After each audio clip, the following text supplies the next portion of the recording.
जिस प्राइस पर 6 महीने पहले 8s Gen 4 मिल जाता था और आज 7s Gen 4 से काम चलाना पड़ रहा है। खैर, this is Prashant from the TechPoke और आज करते हैं इसका रिव्यू। ये है OnePlus Nord Series 6 8 to 56 variant. 2 weeks हो गए हैं इसको यूज करते हुए। चलिए सारा कुछ बताता हूँ डिटेल में।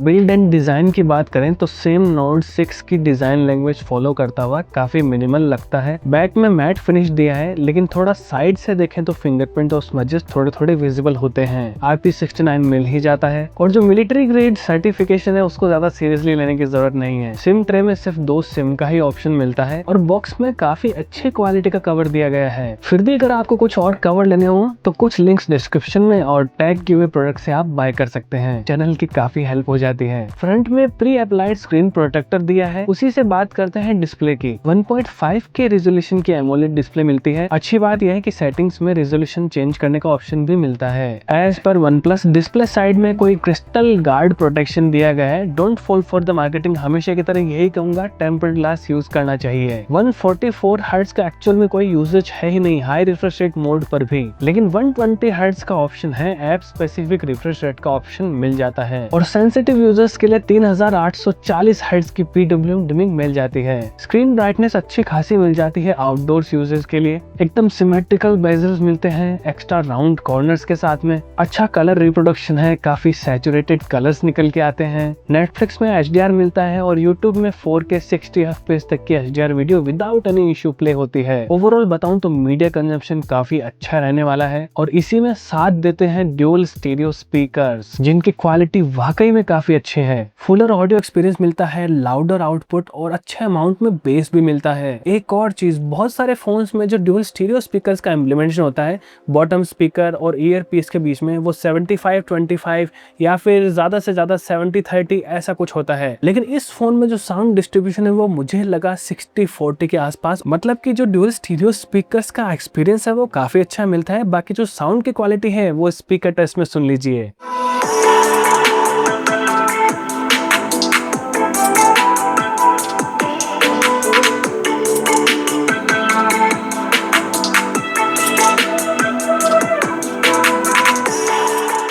सेंसर्स की बात करें तो लाइट और कंपास काफी अच्छे से वर्क करते हैं। प्रॉक्सिमिटी सेंसर की बात करें तो फिजिकल दिया हुआ है, लेकिन इम्प्लीमेंटेशन थोड़ा सा ऊपर नीचे है।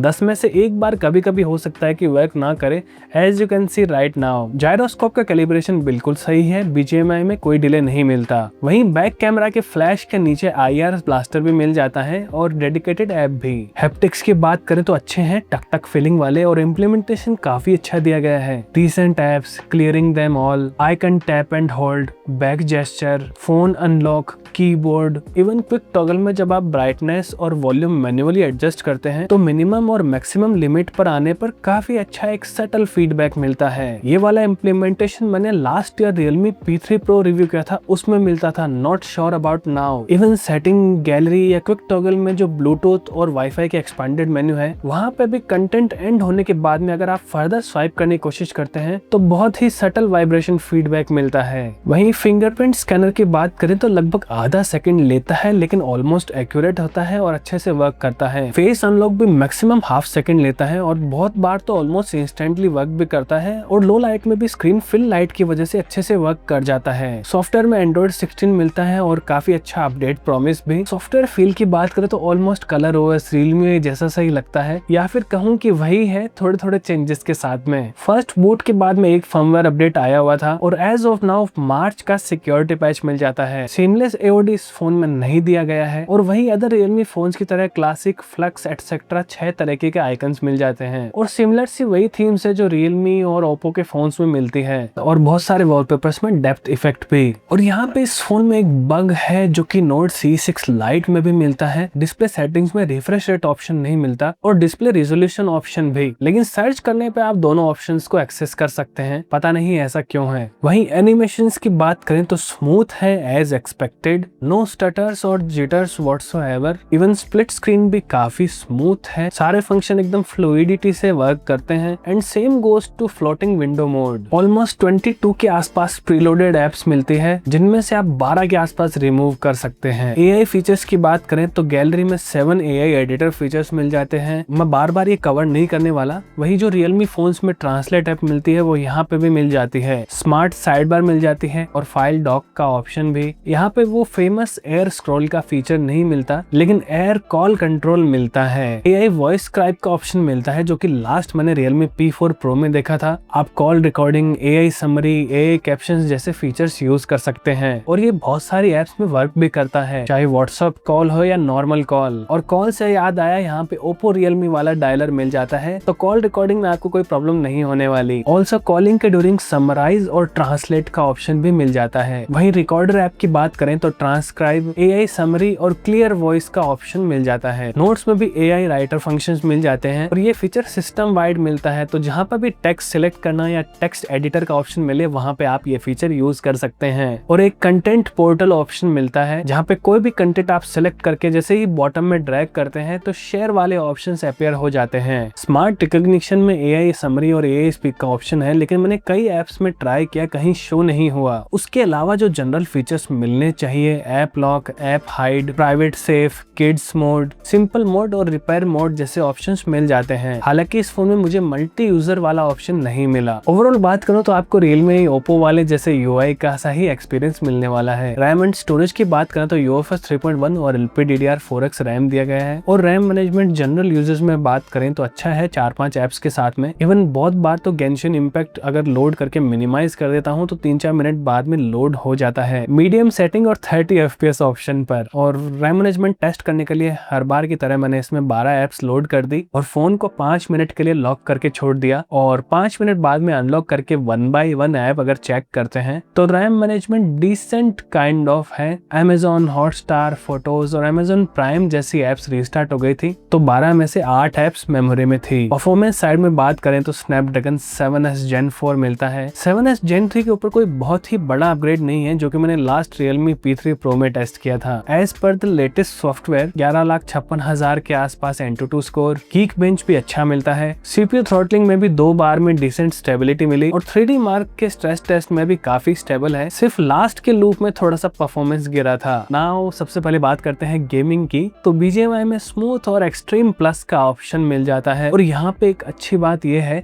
कि 90 FPS के लिए आपको प्रो गेमर मोड की कोई जरूरत नहीं है। बैलेंस्ड मोड में भी 90 FPS अच्छे से चलता है। 85 एवरेज के आसपास गेमिंग करवा देता है और बहुत बार सीन और प्लेयर्स पे डिपेंडेंट 40 FPS तक भी डिप होते हैं। इन जनरल अगर आपके रूम का टेम्परेचर 30 डिग्री सेल्सियस के आसपास हो, फैन वगैरह यूज करते हैं, तो आराम से आप लंबी ड्यूरेशन तक 90 FPS गेमिंग कर सकते हैं। लेकिन वहीं एक दिन बात करें तो इलेक्ट्रिसिटी चली गई थी, कोई फैन नहीं था और रूम का टेम्परेचर अराउंड 32-33 डिग्री सेल्सियस से ऊपर ही चला गया था। ऐसे केस में थोड़ी देर बाद में जो FPS है वो गिर के 60 पर कैप हो गए थे। और इस चार्ट की तरफ देखें तो जैसे ही 41 डिग्री सेल्सियस से ऊपर टेम्परेचर गया तब वो कैप हुआ था। तो कह सकते हैं जो प्रीवियसली मैंने जितने भी रियलमी फोन्स इन दिनों टेस्ट किए हैं उनका असर थोड़ा बहुत इसमें भी मिलता है। लेकिन यहाँ पे वो वाला झंझट नहीं है कि GT मोड ऑन करोगे तो ही 90 FPS चलेगा, या फिर कभी कभी उसमें भी ना चले, आपको जेस्चर मोड और बटन नेविगेशन में स्विच करके बैक एंड फोर्थ फिर जाके ट्राई करना पड़ेगा तो चलता है। फ्री फायर की बात करें तो no 120 FPS option unlike Realme phones, जो कि चलता भी नहीं है। हाई का ऑप्शन है मतलब 90 FPS। इवन अल्ट्रा और मैक्स दोनों सेटिंग में ही 90 FPS का ऑप्शन मिलता है। वहीं गेंशिन इम्पैक्ट की बात करें तो सबसे पहले जो मीडियम प्लस 30 FPS है वो सबसे स्वीट स्पॉट है। ग्राफिक्स में ज्यादा कॉम्प्रोमाइज भी नहीं मिलता। मीडियम और 60 FPS सेटिंग पर भी आप चला सकते हैं, जो कि ठीक ठाक है, लेकिन स्मूथ नहीं मिलता। और आप हाईएस्ट और 60 FPS पे भी जा सकते हैं, लेकिन डिवाइस के टेम्परेचर के लिए वो बिल्कुल भी अच्छे नहीं है और हार्डली 36-37 FPS रीच हो पाते हैं। वहीं low graphics plus 60 FPS is okay, आप काम चला सकते हैं डिसेंटली अबाउ 50 FPS पर। और lowest graphics plus 60 FPS game तो स्मूथ 60 FPS पर चल जाता है, लेकिन आप टेक्सचर्स ग्राफिक्स ज्यादा एंजॉय नहीं कर पाएंगे। नाउ बात करते हैं अगर आप BGMI 90 FPS खेलते हैं 1 घंटा, तो सबसे पहले फोन का टेम्परेचर था 32.6 डिग्री सेल्सियस और बैटरी 88%। बैलेंस्ड मोड चुना और सेटिंग वही स्मूथ और एक्सट्रीम प्लस। और स्मूथ एक्सट्रीम प्लस सेटिंग पर पूरा 1 घंटा खेलने के के बाद में बैटरी आ गई थी 76% पर और फोन का जो मैक्सिमम टेम्परेचर था वो 39.6 डिग्री सेल्सियस था। वहीं दूसरे टेस्ट में फोन का टेम्परेचर था 31.5 डिग्री सेल्सियस और बैटरी 71%। इस बार मैंने चुना प्रो गेमर मोड और वही सेटिंग स्मूथ और एक्सट्रीम प्लस। गेम खेलते खेलते मैं भूल गया था और 64 मिनट से हो चुके थे। बैटरी आ गई थी 58% पर और फोन का जो मैक्सिमम टेम्परेचर था वो था 39.2 डिग्री सेल्सियस। मतलब प्रो गेमर मोड और बैलेंस्ड मोड के बीच में आपको कोई मच सिग्निफिकेंट डिफरेंस नहीं मिलने वाला। वहीं इस फोन में बाईपास चार्जिंग दी है, तो वो भी अगर टेस्ट करते हैं तो शुरुआत में फोन का टेम्परेचर था 32.3 डिग्री सेल्सियस और बैटरी 21%। बैलेंस्ड मोड ही चुना because no difference at all, 90 FPS ऐसे ही चलता है। स्मूथ और एक्सट्रीम प्लस सेटिंग चूज की और फोन को चार्ज लगा के बाईपास चार्ज ऑन कर दिया। अब इसी सेटिंग पे कंटिन्यूसली मैंने 1 घंटा गेम खेला और 60 मिनट से ऊपर ही हो गए थे। 63 मिनट्स में बैटरी चार्ज हो चुकी थी 35% पर और वहीं फोन का टेम्परेचर 40 डिग्री सेल्सियस। तो बाईपास चार्ज के केस में भी balance mode, pro gamer mode जितना सा ही टेम्परेचर गेन किया है। वहीं अब गेमिंग के अलावा अगर कोई रियल यूजेस की स्टेबिलिटी टेस्ट की बात करें, अगर 4K 30 FPS वीडियो शूट करते हैं 1 घंटा, शुरू में फोन का टेम्परेचर था 33 डिग्री सेल्सियस। सामने मैंने एक फोन में रख दिया फास्ट पेस वीडियो चला के 2x स्पीड में, ताकि अगर फ्रेम स्किप हो तो बेटर जजमेंट लग सके और कंटिन्यूसली पूरा 1 घंटा मैंने वीडियो शूट किया। उसके बाद में टेम्परेचर फोन का आ गया था 41 डिग्री सेल्सियस मैक्सिमम और मैंने इस वीडियो रिकॉर्डिंग को 2 मिनट और एक्स्ट्रा चलने दिया। अब अगर हम वो वीडियो प्लेबैक करके देखते हैं, ऑफ कोर्स आपको पूरी तो मैं शो नहीं कर सकता, लेकिन लास्ट की जितने भी सेकंड की आपको शो करता हूं, तो किसी तरीके का कोई फ्रेम स्किप मुझे वीडियो में नहीं मिला और ना ही आपको दिख रहा होगा जैसा कि अभी आप ये वीडियो देख रहे हैं। एंड वहीं अब बात करें इस फोन के थर्मल्स की, तो ओवरऑल कहूंगा अच्छे हैं। नाउ बैटरी साइड में बात करें तो इस 8000 mAh बैटरी को 80 वॉट के चार्जर से चार्ज करने पर 0 to 100% करने में ऑलमोस्ट 85 से 90 मिनट्स के आसपास लग जाते हैं। नॉर्मल यूजेस में आप इससे 2 दिन की बैटरी एक्सपेक्ट कर सकते हैं, मिक्स यूजेस में 1.5 दिन की और हैवी यूजेस में 1 दिन की। 2 बैटरी स्टेट शो करता हूँ। पहला है हैवी, 9% बैटरी लेफ्ट है, 22 घंटे 45 मिनट के स्टैंड बाय टाइम में, 12 घंटे 32 मिनट का स्क्रीन ऑन टाइम मिला है। ऑलमोस्ट 4 घंटे गेमिंग की, जिसमें से 3 घंटे 90 FPS BGMI और 1 घंटा जेंशन इम्पैक्ट खेला। वहीं दूसरा मिक्स यूजेज 23 घंटे 26 मिनट के स्टैंड बाय टाइम में 14 घंटे 12 मिनट का स्क्रीन ऑन टाइम मिला है। इस यूजेज में 2 घंटे के आसपास BGMI खेला था। अभी भी 19% बैटरी लेफ्ट है, जिससे आप 2-3 घंटे का स्क्रीन ऑन टाइम और स्क्वीज कर सकते हैं नॉर्मल यूजेज में। वहीं आइडल बैटरी ड्रेन की बात करें तो डेटा ऑन में कभी कभी तो 0% बैटरी ड्रेन हुआ और एक दिन 2% का, और डेटा ऑफ में भी 1-2% से ज्यादा का बैटरी ड्रेन नहीं मिलता। नेटवर्क एंड कनेक्टिविटी की बात करें तो 11 5G बैंड्स मिलते हैं, 5G प्लस शो करता है, voice over new radio work करता है और 4G प्लस कैरियर एग्रीगेशन भी। नेटवर्क की बात करें तो 4x4 मेमो का सपोर्ट मिलता है और काफी अच्छी नेटवर्क कवरेज मिलती है। इवन कॉल क्वालिटी मैं कहूंगा मुझे काफी अच्छी लगी और ईयर पीस का जो आउटपुट है वो भी क्लियर और लाउड होता है। वॉइस ओवर वाईफाई अच्छे से वर्क करता है और वाईफाई और हॉटस्पॉट आप एक साथ ऑन कर सकते हैं। वहीं ब्लूटूथ मैंने काफी यूज किया है, स्पेशली नेकबैंड्स के साथ में, नो इश्यू एट ऑल। और सपोर्टेड कोडेक्स आप स्क्रीन पर देख लीजिए। वहीं इस फोन में NFC नहीं मिलता और GPS की बात करें तो फेयरली मैंने यूज किया है, अच्छे से वर्क करता है। बैक कैमरा में 50 मेगापिक्सल का ओमनी विजन OV50D40 सेंसर मिलता है, जो कि एक तरीके से डाउनग्रेड है LYT600 का, जो कि नोड CE4 CE5 में मिलता था, और वो भी डाउनग्रेड था IMX890 का, जो कि नोड 3 और नोड CE3 में मिलता था। फ्रंट में 32 मेगापिक्सल का कैमरा मिलता है, काफी वाइड फील्ड ऑफ व्यू के साथ में। सबसे पहले बैक कैमरा की बात करें डे लाइट में तो काफी फेयरली डिटेल्ड फोटोज आती है, गुड सैचुरेशन और नई बढ़ते हुए प्राइस को देखते हुए डायनेमिक रेंज ठीक मिलती है। हल्की सी सैचुरेटेड स्किन टोन्स और अगेंस्ट द लाइट शॉट में इजीली मैनेज कर लेता है। फ्रंट में फेयर अमाउंट ऑफ डिटेल्स, लेकिन एक 32 मेगापिक्सल के हिसाब से ओकेश डिटेल्स मिल जाती है। हल्का सा बाय डिफॉल्ट ब्यूटी मोड मिलता है, 3 फील्ड ऑफ व्यू ऑप्शंस मिल जाते हैं। बैक कैमरा में 1x और 2x पोर्ट्रेट का ऑप्शन मिलता है। ओवरऑल दोनों ही कैमरास के पोर्ट्रेट में एज डिटेक्शन ऑलमोस्ट एक्यूरेट रहता है। वीडियो की बात करें तो डे लाइट में काफी डिटेल्ड फुटेज मिलती है, गुड सैचुरेटेड कलर्स और स्टेबलाइजेशन वाकई में मुझे अच्छा लगा। अगेंस्ट द लाइट शॉट में भी काफी अच्छे से मैनेज करता है, कोई मेजर फ्लक्चुएशन नहीं मिलता एक्सपोजर में जब अगेंस्ट द लाइट शॉट में मूव करते हैं। ये है फ्रंट कैमरा की फुटेज 4K 30 FPS में। वहीं यहाँ पे 3 व्यूज है, 0.8x आप देख रहे हैं, ये 1x में और ये 2x में। आप वीडियो के बीच में चलते हुए भी फ्रंट कैमरा में भी सिलेक्ट कर सकते हैं या स्विच कर सकते हैं। अगेंस्ट द लाइट शॉट अगर देखते हैं, अगेंस्ट द सनलाइट, तो ऐसे में जितना मैं व्यू फाइंडर में देख पा रहा हूँ काफ़ी अच्छी क्वालिटी का मुझे लग रहा है। वहीं अगर आप अल्ट्रा स्टडी मोड ऑन कर लेते हैं तो स्टेबलाइजेशन तो काफ़ी अच्छा हो गया है, लेकिन फुटेज फुल HD 30 FPS पे शिफ्ट हो जाती है। वीडियो में बेटर साउंड क्वालिटी के लिए आप एक्सटर्नल माइक यूज कर सकते हैं टाइप सी डोंगल लगा के। बस आप DAC वाला जो type C to 3.5 mm jack जो डोंगल आता है वही यूज करना, क्योंकि सारे वर्क नहीं करते। नाइट में बैक कैमरा से आप उतना एक्सपेक्ट नहीं कर सकते जितना 6 महीने पहले एक 30,000 के फोन से करते थे। शटर स्पीड थोड़ी सी स्लो मिलती है तो आपको हाथ स्टेबल रखना पड़ता है। हालांकि स्काई में कोई कलर बेंडिंग नहीं मिलती, कई शॉट्स में थोड़ी सी ओवर शार्पनिंग मिल सकती है। स्किन टोन्स और जो लाइट फ्लेयर कंट्रोल है वो अच्छा मिलता है। फ्रंट कैमरा में काफी स्टेबल हैंड और थोड़ा सा पेशेंस चाहिए होता है क्लियर फोटोज के लिए। इवन कई सारे शॉट में तो मुझे 2-3 रीटेक लेने पड़े थे। ओवरऑल एक्सेप्टेबल क्वालिटी मिल जाती है। वीडियो में नाइट टाइम में उतना कोई इम्प्रेसिव नहीं लगा। अब मूविंग शॉट है तो फुट स्टेप्स से काफी जर्क्स मिलते हैं वीडियो में, मतलब स्टेबलाइजेशन डे लाइट जितना अच्छा मुझे नहीं लगा। फ्रंट थोड़ा सा आपको बेटर फील हो सकता है क्योंकि फेस कैमरा के नजदीक होता है, but of course low light में डिटेल्स उतने शार्प पर आप एक्सपेक्ट नहीं कर सकते।